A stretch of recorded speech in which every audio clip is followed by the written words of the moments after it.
waxaan halkan ugu mahadcelinaa guddoonka aqalka sare iyo dhammaan xubnaha aqalka sare oo runtii ku ansixiyey cod aqlabiyad leh sharcigan heerka shaqada Soomaaliyeed saad ka warqabtaan sharcigan waa ugu dambeysay ama reform ugu sameeyay hay'ad wuxuu yaalay ama la sameeyay 1972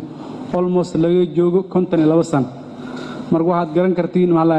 qaabkeena dawladnimo isbedelay oo federaal aan qaadanay iyo hanaankeena ganacsiga ganacsiga horta isbedelay ayaa sababtay in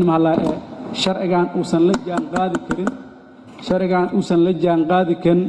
xeerarka iyo shaqada shuruucda shaqada oo adduunka ku soo kortay sadaraadeed ayaa keentay in wasaaradda shaqada iyo dhammaan ogaalada wasaaradda shaqada ay isku mashquuliyaan sidii heerkan lagu sameyn lahaa reform si uu la jaan qaado xaaladdan la noolnahay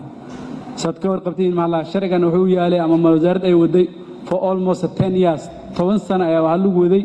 reform iyo isbedel maanta wuxuu soo gaaray heer aad maanta ku ansixisaan aad iyo aad u mahadsantiin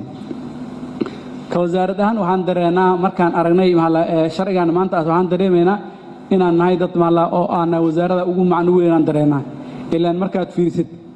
shuruucda wasaaradda ay ku istaagtay waxay shuruuc la sameeyay 1972 waxaadna garan kartiin baahida iyo khilaafaadka shaqada meelaha qaar maba geli karna ilaa waxa la rabaa markaad khilaafaad gelayso waxa la rabaa article ama sharci la rabaa loo tirsado soo waxay keenay mar qaar inaan noqono aan ku hadlana qaab oo ay tilmaanaan ku hadlana sabab daraad wasaaradda shaqada arrimaha bulshada maanta waxay leedahay ilko ay wax ku qabato waxna ku sii karto waxaana aaminsanahay inaan wax badan aan wax ka bedel doon ilaahay dooraal ka noqdo sanatarada sharafta leh guddoonka aqalka sare waxaan si gaar ah mar kale aan u mahadnaqaa gudhoosaadka arrimaha bulshada ee aqalka sare oo runtii kaalin weyn ka qaatay sidii sharcigan meelaha qaar aan ka ilduufnay ama aqoonteen aysan u saamixi weysay inaan saxno aad saxdeen aadan ugu mahadnaqaynaa waxay tusinay inaad tihiin dad u heelan inay wax badan saxaan taasaana keenaysa inaan nahay oo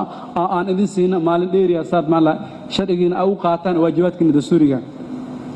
runtii ka wasaarad ahaan sharcigan saad ka warda faa'iidooyin badan uu leeyahay wuxuu dhisi doonaa guddiga sare ee shaqada federaalka kaasoo oo la dhigma guddiga shaqaalaha rayidka oo aan aaminsanahay wax badan ay qaldi yihiin hadda kadib waxaan awood u leenahay inaan wax badan aan saxno mudane guddoonka aqalka sare dhammaan sanatarada sharafta leh aad iyo aad u mahadsantiin allah idin xifdiyo